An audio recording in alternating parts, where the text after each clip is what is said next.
Welcome, dear friends, to another special webinar of our sustainability discussions here at Illuminem.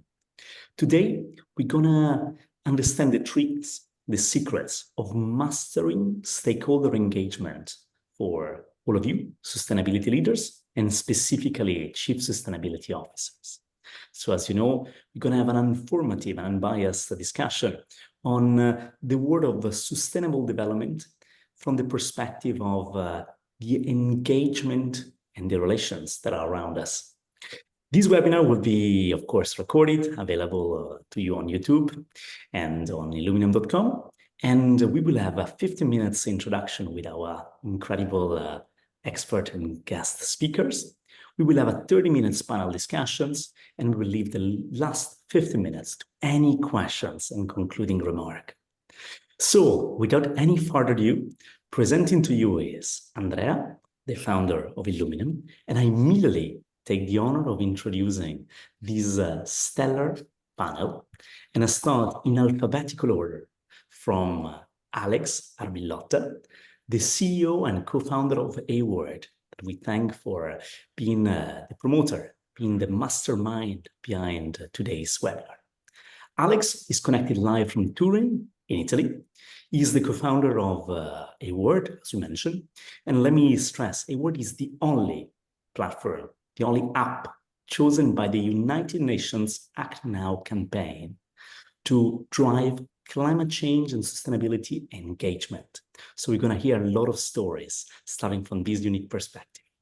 Something more about Alex to make him already well known to all of you and a friend to those of you who don't know him yet. He previously worked in the world of fashion as president of bluefly.com, developing strategic B2B solutions for the fashion industries. And I see here already the smile of Greg coming right after. And in this function, you're already collaborating with figures such as Tommy Hilfiger and Richard Cohen. So I'm curious to ask you some fun facts afterwards, Alex, and good welcome to you. Second, and from New York, live, another close friend of all of us at Illuminem, Greg Meyer, the Chief Sustainability Officer of Steve Madden, or maybe let me tell all the many titles of our Greg. Greg serves, as you know, as the Chief Sustainability Officer, but also as the head of CSR, as the head of ESG, and also as the president of Steve Madden Corporate Foundation. He brings extensive legal advocacy expertise across private, corporate, nonprofit sectors. In his role, he has the privilege of leading all initiatives to enhance Steve Madden industry environmental footprint while mitigating all possible negative impacts. And just to tell you another fun fact, me and Greg, we spent hours discussing the concept of integral ecology, how to make well in a sustainability role. We need to start always from respecting our people, our communities, and every possible other stakeholders that he will narrate to us today. Third, from Abu Dhabi, Maria Fluda, a sustainability trailblazer and the founder of Sustainability Switch Consultancy. Maria is a sustainability leader with expertise in ESG, diversity and inclusion, and green growth. She founded this renowned consultancy, advising organizations on their sustainability strategies. And also, she serves on boards of several organizations driving the Sustainable Development Goals agenda across Europe and the Middle East. And not least, she's recognized as a top voice worldwide by LinkedIn. Last but not least, I'm glad to present you from London, another power lady and friend of Illuminem, Sandhya Sabapati. She's the head of environment, the head of ESG at Entain, the FTSE 100 company, known as one of the world's largest sport, betting, and gaming entertainment group. Sandhya is a leader with an extensive experience in ESG and even more in social impact, in diversity, in initiatives that she led at several Fortune 500 companies. And she's passionate about social impact and environmental impact. building partnerships. So welcome today together, Alex, Greg, Maria, and Sandia. How are you doing? Great, thank you. It's good to be here. Great. Let me then give the floor to Alex in alphabetical order for this first moment of reflections and presentation. And I want to kick off the debate today asking you, how difficult is to change behavior? How difficult is to fight against those that don't want to change, even when change is a clear, better outcome for everyone? Absolutely. Thank you, Andrea. As you mentioned, I represent AWorld. We are a tech company based in Torino. Our goal is to create culture of sustainability. As you mentioned, I come from the fashion industry. I worked in New York with Tommy Hilfiger and many other, also in the luxury business. I ended up in Asia serving a company in the fast fashion industry. Long story short, went to see one of the factories, saw the impact that we had on this industry had on people and on planet, and I said, look, I can't be doing this anymore, or at least I can't be serving this specific industry. Was we were selling $2 t-shirts, and it was and once I saw the devastating impact, I said I can't be part of this.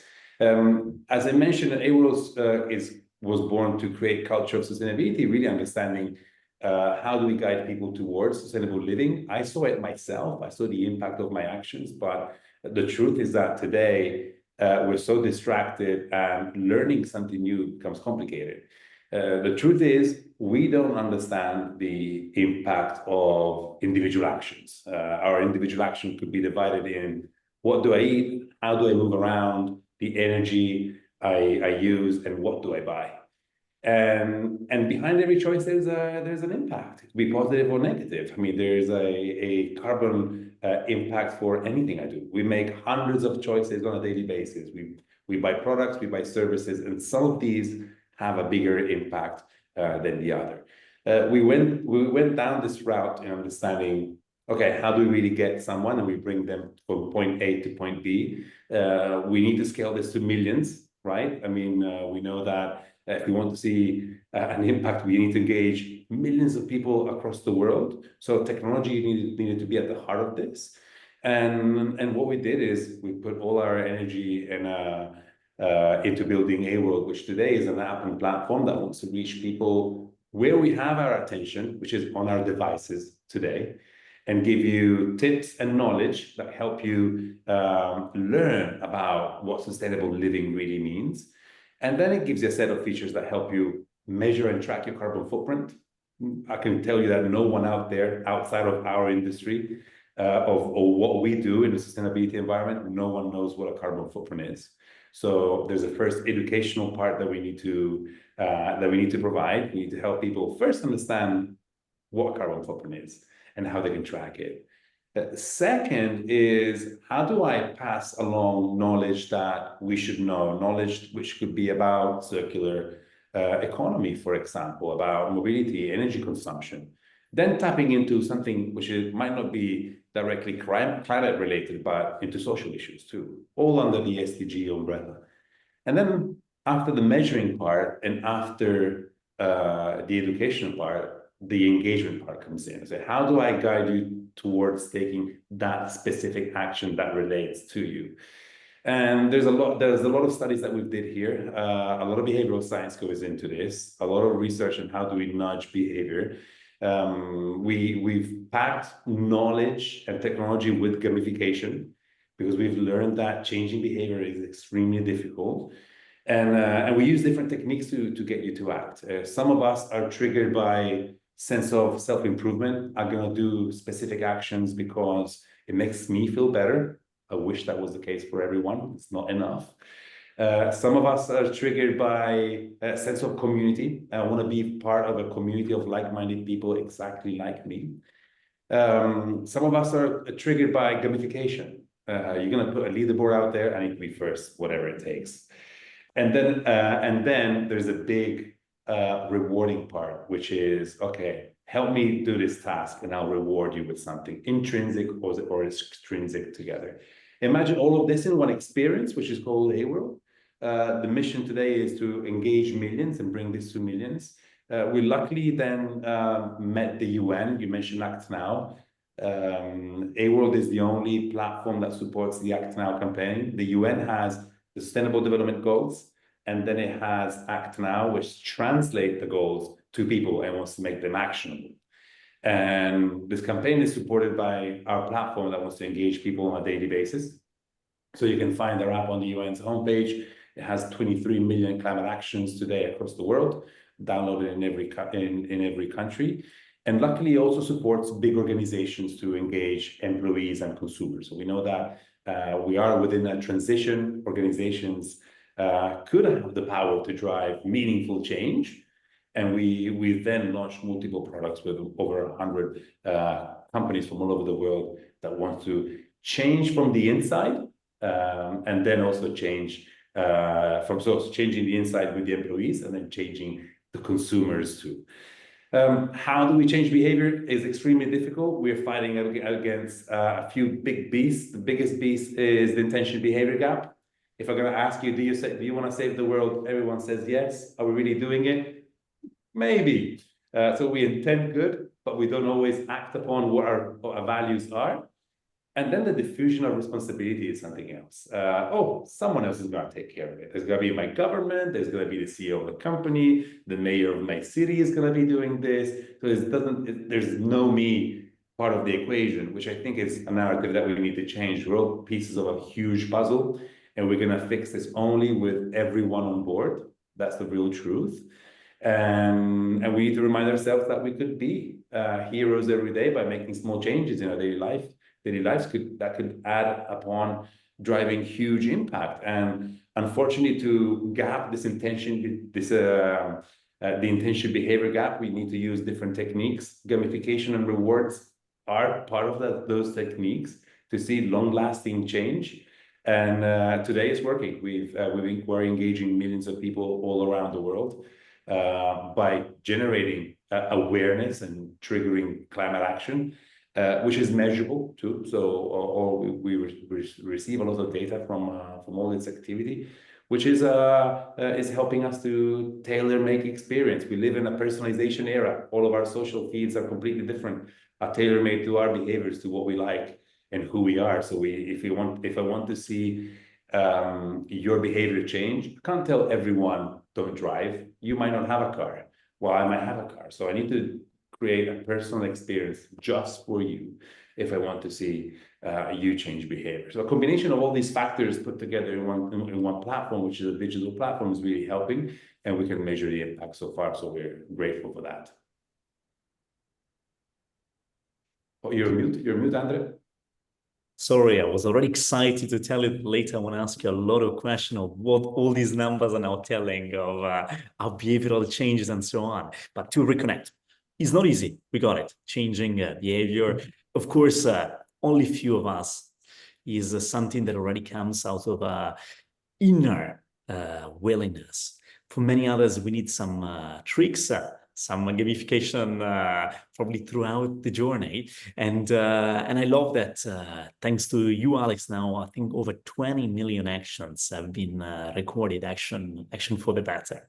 Now, you already make me connect to something that I discussed with Greg, right? Because some solution, some driving change in an environment may completely fail in another environment. So I want to bring you, Greg, on stage and immediately give you the chance to tell a bit of your story, but also to tell me why it's so important to understand the different context to really make this change possible. Sure. Well, thank you, Andrea and the illuminem team for inviting me to participate. And it's actually kind of an easy follow after Alex's comments, because everything he talked about really is applicable, not just globally, I think, as he was speaking, across the world and everybody in every sector, but in any complex or even simple organization. Steve Madden is a global organization with lots of different moving parts, a very complex supply chain and different units across the globe. So there's multiple different stakeholders, multiple people at different levels of understanding around sustainability. That makes it a challenge. You have to kind of speak differently to different stakeholders and different key players. As I had mentioned, or you mentioned, my background is as a lawyer. I came first as Deputy General Counsel here at Steve Madden and ultimately took over the role of forming and heading up our CSR, our sustainability team. And part of that work is really just continuing my work as a lawyer, as an advocate. Steve, our founder, wrote a book a few years ago, recognizing as ESG emerged as a key topic around our global business, and he daydreamed saying, "I would like to make fast fashion sustainable." He has already, in several different iterations of his life, altered the whole landscape of the footwear industry, and part of that dream or that effort to transform our industry into a more sustainable business model has really been my objective to sort of fulfill that goal. So as an advocate, when I talk to stakeholders like investors, we're a public company, there are certain issues that they are concerned about. They want to see where the companies in their portfolios are navigating, not just sustainability from the environmental perspective, but we define sustainability quite broadly at Madden to include social mission and social impact, diversity, equity, inclusion, the people connection that you mentioned in your introduction. Really important to us to see that holistically. And it's true, as a fast fashion company, this is a very complex job to transform. So when, particularly in the environmental area, so we really play very hard at all elements of E, S, and G, because sometimes we could be more successful and advance further around the social issues while we kind of transform our sustainability program, back through the supply chain. That could take quite a bit longer period of time. But I guess that I would say the core piece is that you can't, for me as an advocate and altering a company's mission and transforming it to be something that it never was, it just requires ongoing personal advocacy. It requires building trust and connection to leaders in different divisions and brands that the company holds.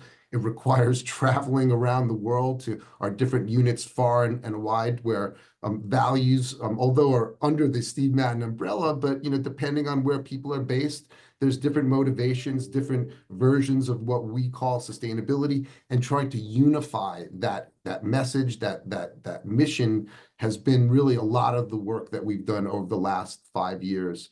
And I point out 5 years because I was reminded that this project of ours really had its 5-year anniversary in August over the summer. And looking back, we've accomplished a tremendous amount of work, but the truth is it's really just the beginning. It's now really the foundation that we stand on to look ahead and truly do the work that I think Alex talked about, and I'm sure Maria and Sandhya will as well. So without going further until there's some questions, the point being there's just, you have to navigate multiple different stakeholders. Each one has a different motivation, and therefore you have to sort of adjust your mission and your communications and your efforts accordingly, always with a holistic perspective from on top. For the friends at home, I just want to stress that we're just warming up, because I'm sure there is much more beyond those words that people is at the core, and of course the context is everything. And maybe like on this angle, I bring the mic to you, Maria. And I know, Maria, like your job is fascinating. It's translating sustainability insight, let's call it sustainability knowledge, into measurable actions, right? Please build upon what we heard from Alex and Greg. And again, good welcome to you here with us. Yes. Thank you, Andrea.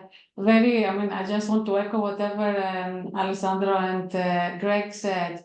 I work with a lot of cross-sector companies in different maturity when it comes to sustainability and ESG. And stakeholder mapping and stakeholder identification is one exercise that I'm surprised to get to know that is new to many companies. Although stakeholder identification and mapping is an exercise that every company should do, regardless of if they have ESG within their agenda or not. We have to know who are our stakeholders and where are the limits of our stakeholders. And with ESG, even if there was a limit on our stakeholders, now with ESG, I think there is no, the borders of where our stakeholders stop are limitless, because sustainability, we cannot confine it in with borders, right? So it goes beyond. So when it comes to identifying and getting engaged with the stakeholders, we have to first of all identify and answer the question, what is it in for me? So when we engage with different stakeholders, we have to identify first what is it in for them. So why they should be involved in this process, what are they going to gain, what is the profit out of this process? Because we have to translate sustainability into profitability. Otherwise, everyone is running a business and they're not interested if there is no profit involved. So if we are iterating that we're doing sustainability and you're going to have to invest, and we don't know if there's going to be a return or how long it's going to take you to have this return, we need to have to quantify, identify what is it for every stakeholder, specifically when it comes to shareholders, owners, business unit owners, CEOs, executive leadership. Quantify this to prepare our business case, our business plan, our case studies, benchmark very importantly with different competitors and other stakeholders, either within the same region or even globally, and get these success examples and failure examples to first of all get the buy-in and quantify what is it for us when it comes of us as a division, as a company, as a stakeholder. Once we identify, then we have to create awareness. Alessandro very well iterated that we have to create this general awareness from a personal perspective up to all levels of the stakeholders. We have to create this great awareness of what is ESG, why we are doing it, and engage each and every one of these stakeholders and make it become a boomerang. What I want to say is make them want to get involved in the process, because if we're dragging people all the time in this process of ESG and sustainability, we will not achieve our ultimate goal. We have to make them want to be involved, and we have to incentivize them, obviously, identify, quantify everything, drag them into this process with their own will, make them ask us that they want to report on all the aspects, and then continue the journey from there. From the other side, we have to make it also user-friendly.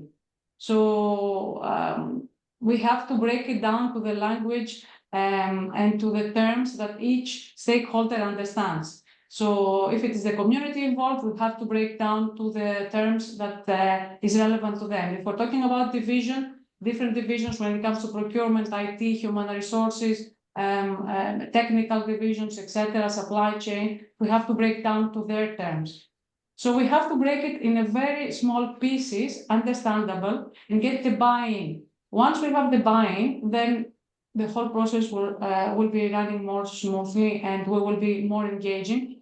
Plus that we will be able to hand it over, and it's not going to be a people dependent process. So because we have companies, and I have seen a lot of companies, that they have a person who is driving everything, but when that person leaves the company, everything drops. So we have to make sure that we have created a robust culture, ESG and sustainability culture within the company, that this culture is able to drive sustainability, even if we have people turnover, people leaving, restructuring within the companies, resizing within the companies, expansion of the company. So we have to create this culture and buy-in from everyone, from all the stakeholders, and this culture will be able to sustain this journey of sustainability, because it is a journey, it is not a destination. So I'm just going to stop here, and then we can continue building on that. Already so many points, Maria, and definitely made me reflect, right? That we need to have that buy-in, that clicker, or otherwise nothing happens.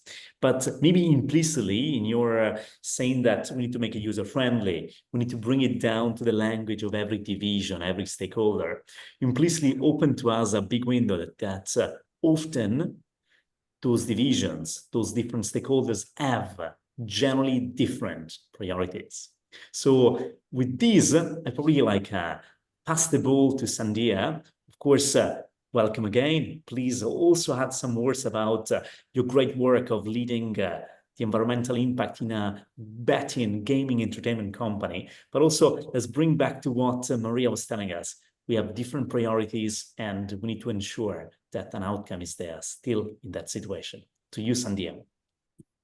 Thank you so much for having me. And as I was hearing everyone saying, it keeps popping into my brain that sustainability is both an art and a science. It's so interdisciplinary, it brings together experts from all over the world. And I'm really passionate about movement building. So I started off in my sustainability journey in public policy, and then I moved on to head up a corporate foundation, so similar to you, Greg, but it was UK focused. And then I moved over to the public sector side to support companies in setting up shop in the UK, especially companies that are very positive in the ESG and social impact investing space, and focus on community regeneration and well-being. But at Entain, I think that this is something that most large FTSE 100 companies face at the end of the day. You've got internal stakeholders, external stakeholders, and we operate in 25 different countries and have 30,000 different people. So I think transparency is probably a very top priority for us. And we've got this massive alphabet soup going on when it comes to standardization, regulation, as well as all of the financial disclosures that large companies have to do. But I think maybe the most important thing is, as long as you have a very clear strategic narrative, a good red thread that passes alongside all of your communications, your actual business strategy, both the commercial as well as the people aspect of the strategy as well, I think is super key in sustainability.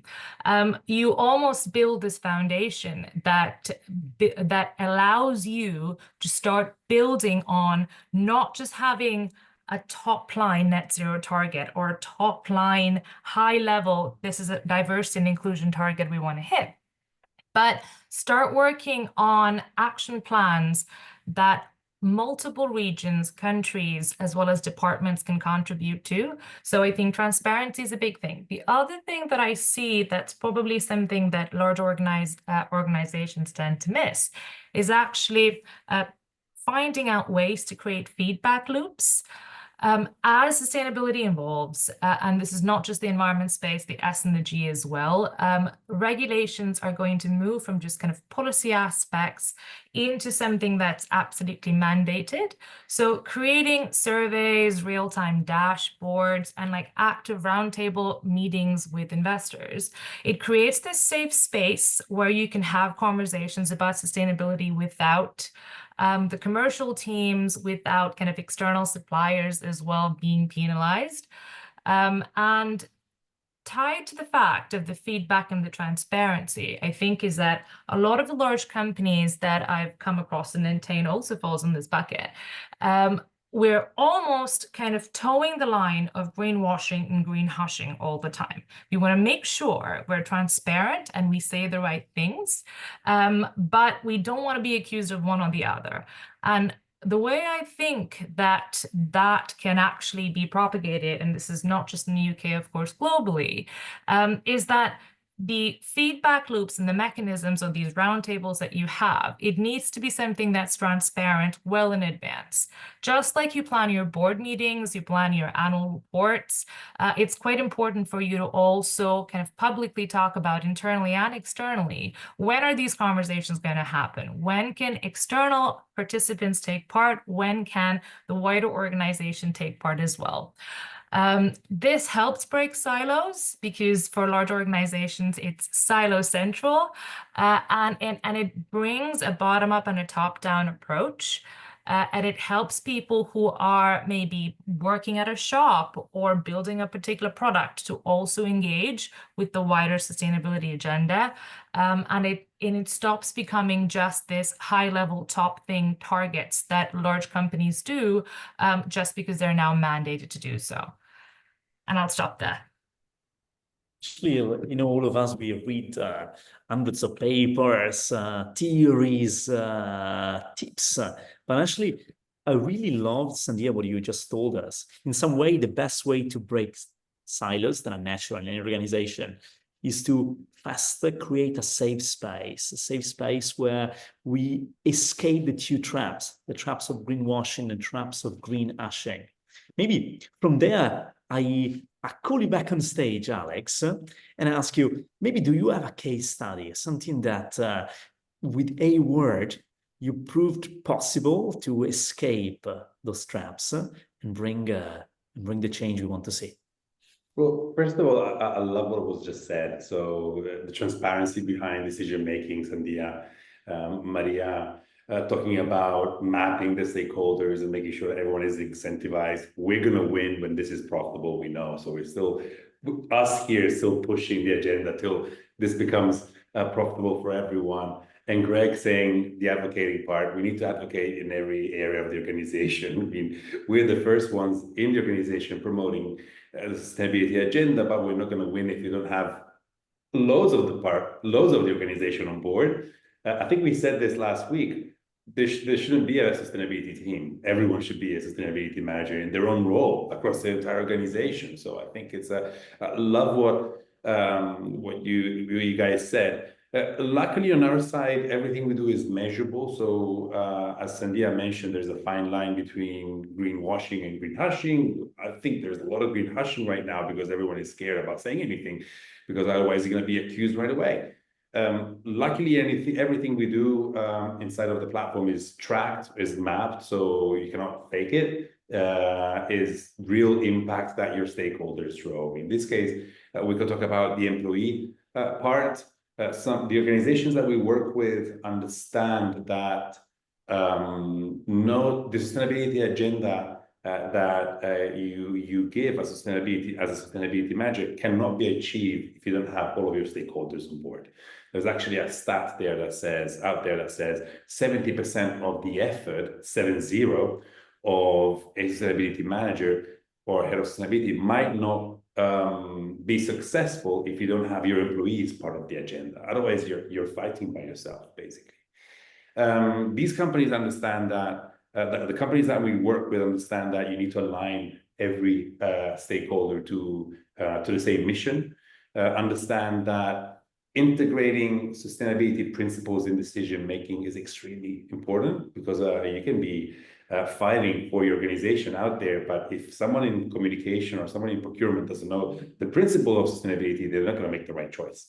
So you need to have everyone on board on what your mission is and what sustainability really is. We should have all general knowledge, and then we should incentivize sustainable behavior in the organization. I actually heard some companies out there giving bonuses based on how you reduce your CO2 emissions in every role. So I see companies adopting these kind of techniques already. We have a case study with Cognizant. With Cognizant, we've launched a challenge with more than 15,000 people on board. These employees were asked to take specific actions and participate in challenges with rewards. 15,000 employees generated over 780,000 actions across the first 3 months, completing 196,000 episodes of educational content. And all this is mapped by the technology that we provide, and is all mapped on the SDGs. So you're starting to look at the different levels of what am I contributing to, and what are the topics that I'm promoting? What does my company know and what we don't know as an organization? What are my employees are looking into, and what they're interested, what they're completely disinterested in? Which actions they're taking, and where am I reducing my impact in CO2? We just released a new feature that allows you to, this is completely optional, but the app tracks your mobility. So it tells you, Alex, you walked today 2 miles, you use the car, and then use the plane. And then you get rewarded every time you walk, use a bike, or use public transportation, basically. And that's all tracked by technology. So we can share with the organization, hey, your 1,000 employees came to work and were rewarded to come to work on this day with a specific CO2 reduction. That's extremely important. So to go back to what Sandia said, this could be part of a transition. We know that we're not going to fix it all by one solution. Is a combination of solution. Is a big puzzle that we need to put in place. But when it comes to people, having something measurable helps. Having something that generates the power of community, leverages that community to show there's other people taking action with you in your organization is essential, because otherwise people think that they have to do everything themselves and they're not going to have an impact, because what am I going to do alone against 8 other billion people out there? So these are some of the case studies. Happy to share more, but it's all tracked, it's all measurable, and you can account for that and use that for your ESG reports, any sustainability report, and also internal or external communication. Indeed, I love it because I feel it's contagious, right? When you see that your colleague has done that action and he's proud of it, he's probably even arrogant in a beautiful way. Oh my God, I actually could change that habit, and now I'm walking more. I'm even saving because I don't know, I take a different meal instead of the other. These of course is the power of giving a good examples and rewarding it. Maybe just as a fun fact. If we take the example of Cognizant, those 15,000 people, there was a single action that was, let's say, more common than the other, more popular. Energy and water saving are big. So energy could be something as simple as switching off the lights when you leave an office. You'll be amazed by small habits that are still not part of a daily routine. We have a combination of actions that you can do at work and at home. Some of the ones are at home are also hilarious. You'll be amazed. I mean, and I need to tell my mom this. Shut the water when you're brushing your teeth, right? Like, please. Some of these are also individual actions that you can do at home, which you can still record on the platform. I would say energy related when it comes to heat and air conditioning are some of the most used. Also up there in the top 3, there is vegetarian, vegan meals. Those are easy. We're about to release a new feature where you can take a picture of your meal and we'll tell you the carbon footprint based on what you're eating today. And that's going to be part of a new release. So I would say energy, water, and food related are the top actions that we see in the platform. I can't wait, Alex, to make a picture of my meal. And indeed, if it works with your mom, I think it should work for all of us. So glad to hear these stories of concrete change. And allow me to move from the micro picture, from that beautiful image of the mother of Alex, to the macro picture. So the change that, Greg, you're trying to bring about in a huge organization, into a company that is known to be a global leader in the fashion industry. So I want to ask you, in that big picture, how do you overcome all the roadblocks to impact and innovation? Well, I would say first that you don't overcome all of them. I mean, it's really important to remember that this process, change, transformation, results in great successes sometimes, but also definite losses. And I think that we have to be really confident about overcoming those losses, not getting set back. And a big concept around here is this notion of progress, not perfection. We in our space, I think, have truly heartfelt belief in the importance of our work and the necessity for the work. It's sometimes we're not able to do the work fast enough to the objectively real crisis that we're facing. But outside, like Alex said earlier, outside of our world, so many people just don't have the time or energy or interest in understanding these concepts. So definitely come across some failures. But that being said, I'm really drawn back to what Sadaya and Maria were talking about earlier. Transparency, to me, and what I've seen over the last several years is really the true coin of the realm. I mean, people expect companies to do better, and there's no question about it, though, as Alex said earlier, there's all kinds of things people think, and then it's differently what they do. But as a company, just being transparent and honest is about the difficulty of this work, I find, has been very well received in all kinds of different audiences, both internally and externally. And I think the way that you build transparency, at least for us at Madden, is creating this culture of learning where on a monthly basis, we started about 5 years ago just hosting Steve Madden learning sessions. It was coming out of the pandemic. We figured out this thing called Zoom.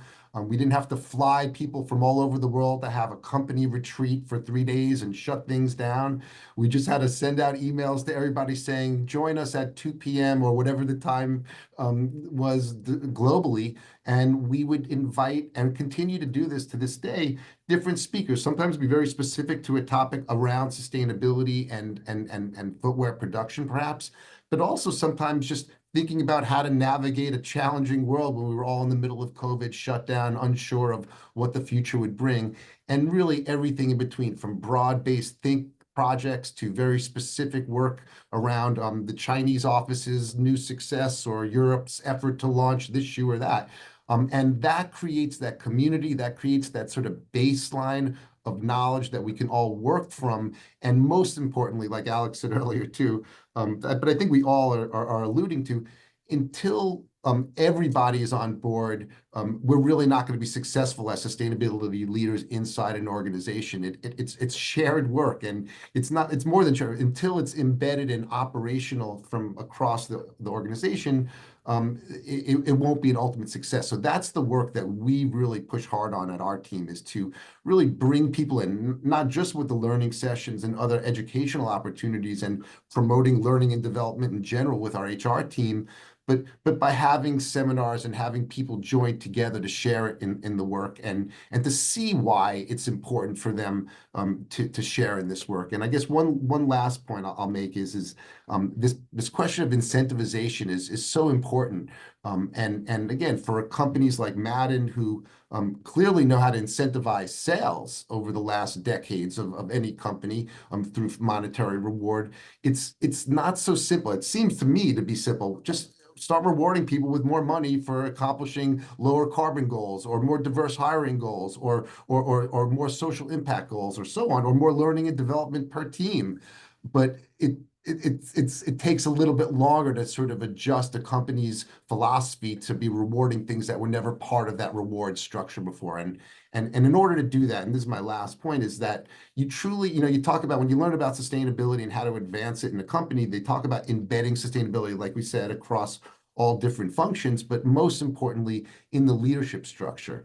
So the first thing that we did when Ed, our CEO, and Steve, our founder, asked me to sort of take this on, I said, before I take this on and we form a new department, you guys have to form a committee of the board that will lead the work and demonstrate not only internally, but externally to our multi-stakeholders, whether it's the companies that we sell our product to in a wholesale, our investors on Wall Street or globally, that you are taking this seriously. And I think that's been a really important element of the success that we've had. And when I say success, there's so much work to do. I don't even want to rest on any laurels, but the fact that we don't have to argue to leadership that this is an important objective, but that leadership is sharing with me, and I can leverage their engagement, the fact that they have a committee that I have to report quarterly and annually to the board on these topics, that allows me to have a little bit more influence in advancing the mission, and again, trying to embed the work with our partners across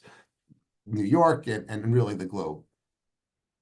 Greg, all the friends of illuminem already know you as one of the rare believer and true examples of the power of transparency, the power of learning.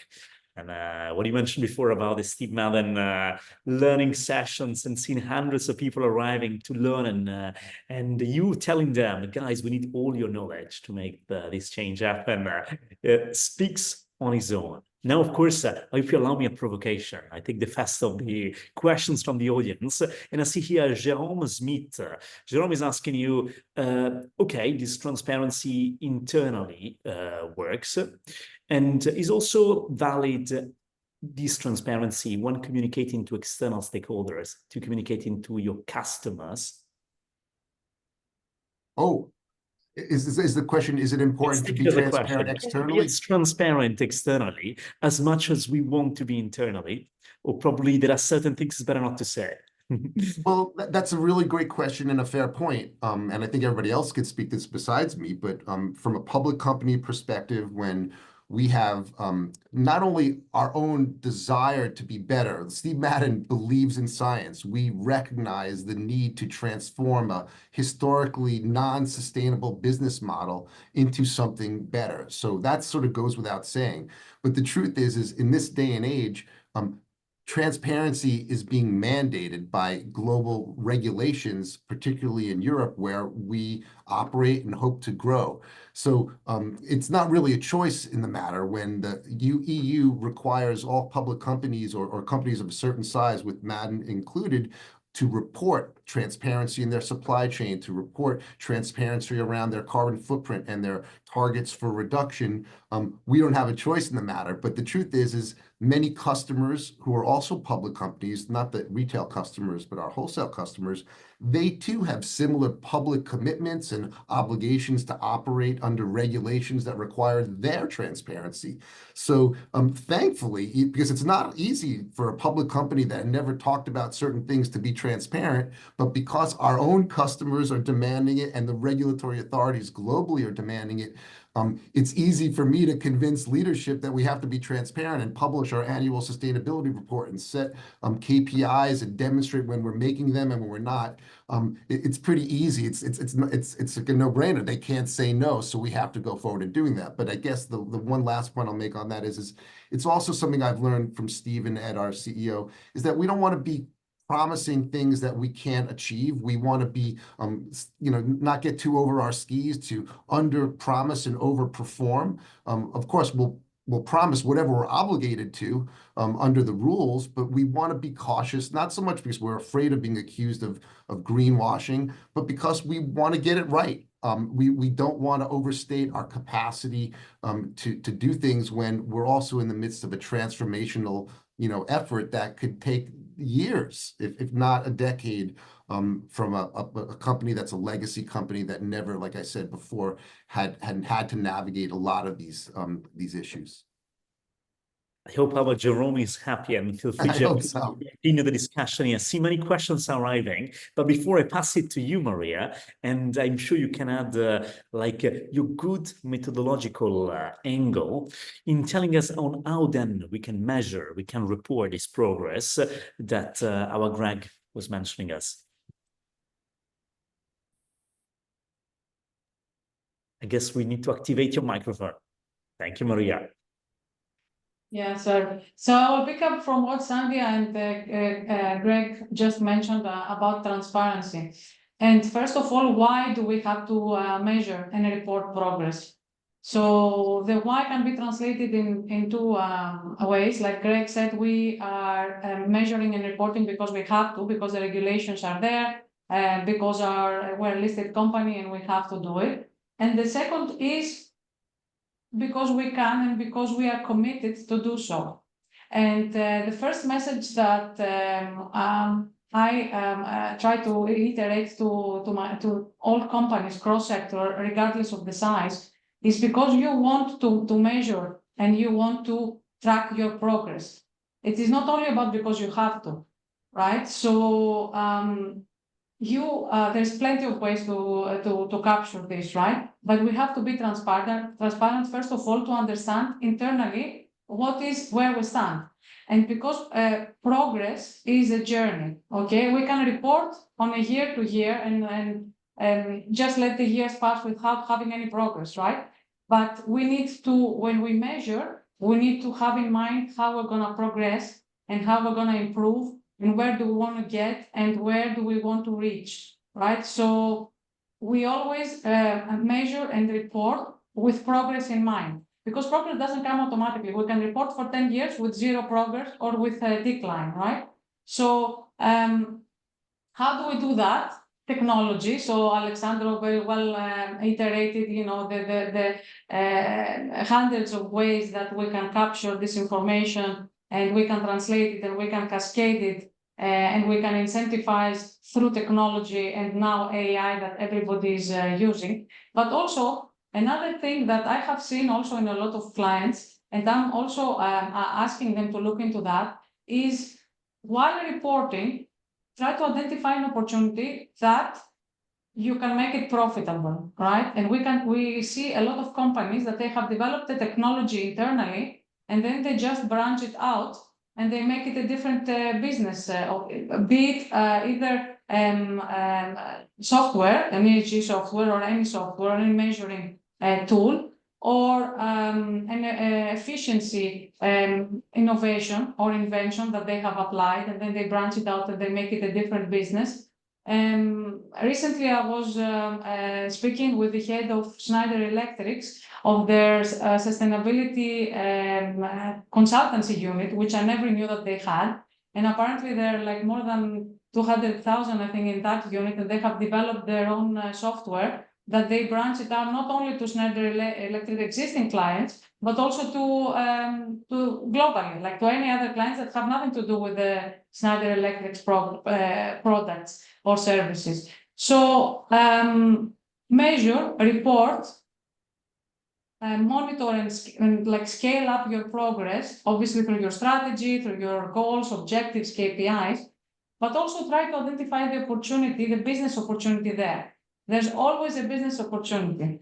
So why to make all this effort? Why not to combine it all together and make it also a business opportunity? So technology is there to help you measure and report, but always we have to have this innovative thinking and always engaging approach of how we can evolve it to serve us and make it more profitable as well. Of course, you're amazing because you make us seem simple things that are taking an entire life cycle for a company. So we love that ultimate simplicity. Maybe I keep you for an immediate question that was coming from our audience. In this case, is from Teresa Johnson. That is another great friend of Illuminem. She's the partner, the head of ESG at Arnold Porter, the leading US law firm. And she's asking us, so Maria, how do these companies using sustainability achievements to their own competitive advantage? Maybe can you give us some example of an upside in the market? I will give you a recent example, like, okay, it's a very simple example as well, but with a lot of impact.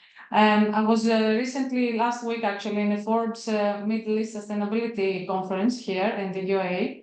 And what Forbes did is they issued, obviously we have many sustainability and ESG awards and different type of awards, but they've issued their Sustainability Middle East Awards for companies, different sectors of companies, including leaders of these companies on sustainability. So immediately after that, I had two of my clients calling me and saying why we're not on these awards. So how do we use sustainability in our advantage in any way you can think of, you know, even for example, this conference in my case triggered the leadership of certain companies to do more on sustainability for their own agenda because they wanted to be in the Forbes list, but that it doesn't matter. The goal is to be there, which means you have to take A, B, C, D actions, which these actions, even if you're only looking at the award, they will have so much impact in so many different areas on ESG. So it doesn't matter actually, you know, the ultimate motive, which is just an award, and we shouldn't be looking, you know, only to get an award. What I'm looking is that the impact is going to create, which is going to be huge, and the awareness that creates. So a simple conference, these simple awards that they issued, it's not simple, I mean, the whole process of awards, that it triggered the market here to want to get into this list next year. So this is just an example. There's so many other ways that we can, take sustainability into our own advantage.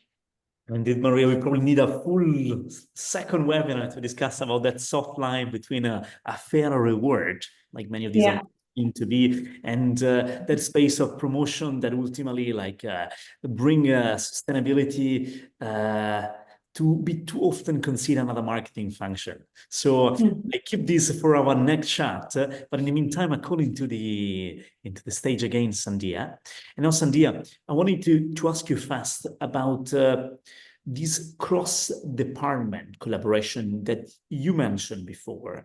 So I wanted to ask any approach you found effective, any incentive that worked. We always love to hear concrete examples of success, and to you to tell us more. Of course, thank you. I mean, I think Greg, Alessandro, and Maria talked a lot about the external engagement bit. So I think that I'll move towards what we kind of do internally at Entain that has worked. Probably the most important thing is to have very clear governance. And when I mean governance at all levels, which can translate into the safe spaces that I talked about before as well. So we've got a board level of sustainability and compliance committee, but we've got 5 or 6 action groups that we call net zero action groups that feed into said committee. Now, these action groups can be cross-departmental, like procurement, facilities, marketing, or it can also be regional. So for example, we've identified 6 countries that are carbon intensive and are struggling with that transition to move towards net zero. So we have specific net zero action groups for those countries so that they can turn their action plan into something that's quite tangible. And finally, we also want to have a little bit of fun with environment and sustainability. There can be a lot of trying news about this space. So we've created this community called Zero Heroes, and there are a bunch of people who wear zero on their shirt and run around. It's quite great. And they are kind of our metrics masters. They help us collect primary data from across the board, ensure that all of our information is not just estimates, it's data that we can actually rely on that's coming from on the ground, as well as we've got cheerleaders. These cheerleaders are responsible for organizing thousands of events across the world tied to environment and net zero. So it generates this positivity that, Alessandro mentioned as well.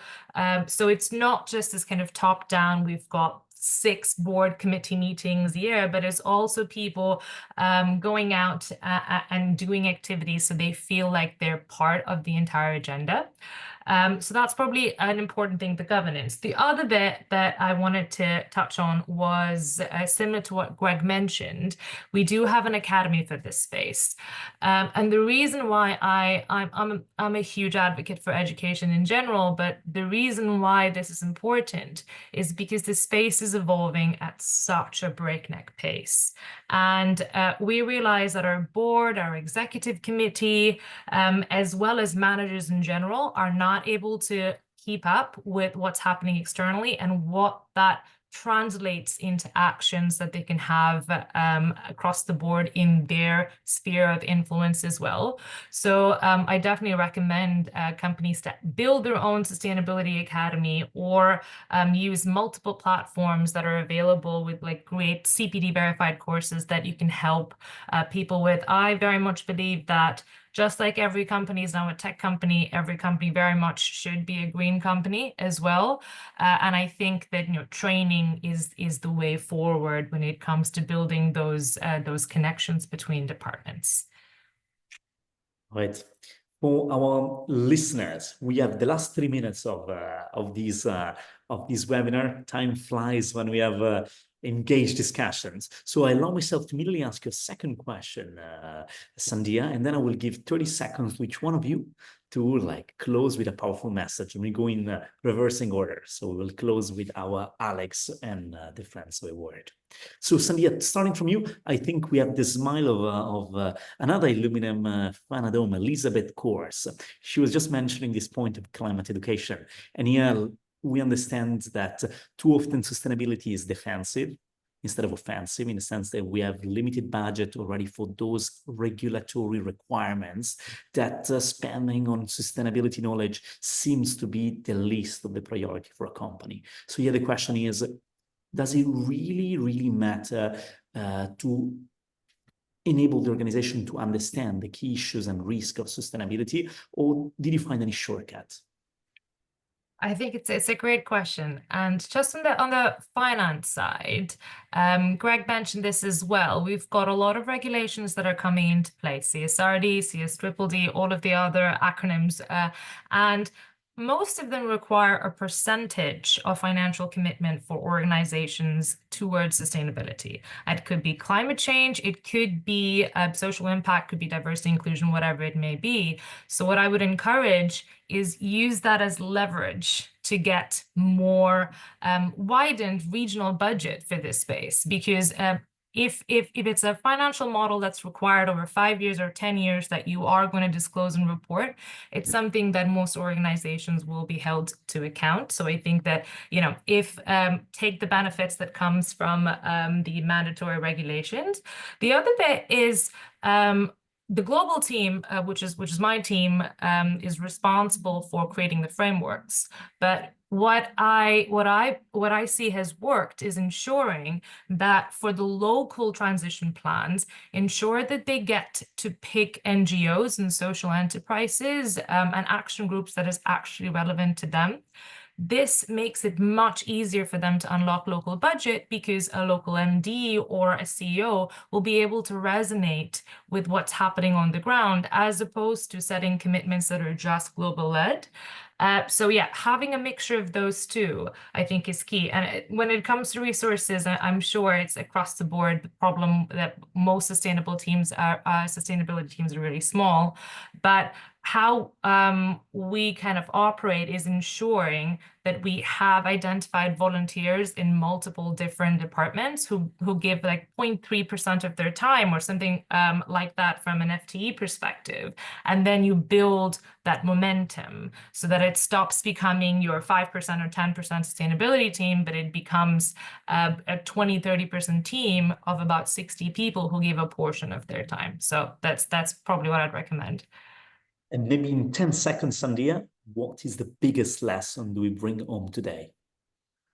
You know, we talk about reporting, metrics, regulation, climate science, and I think the reason why I got into this space is because I have a huge passion for it.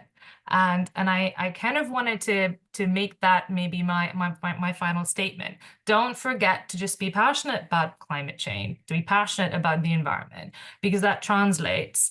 I see that a lot in youth, and whenever I feel like I'm waning in energy, I just talk to a young person, and that brings me back to life. So yeah, stay passionate. It's a multi-generational problem, but people need to be involved in it their entire lives and then pass the baton. So that's what I'd say. Thank you, Sandia. Maria, what on top of stay passionate, stay green? So passionate about sustainability. That's why I left the construction sector 3.5 years ago to go on this journey.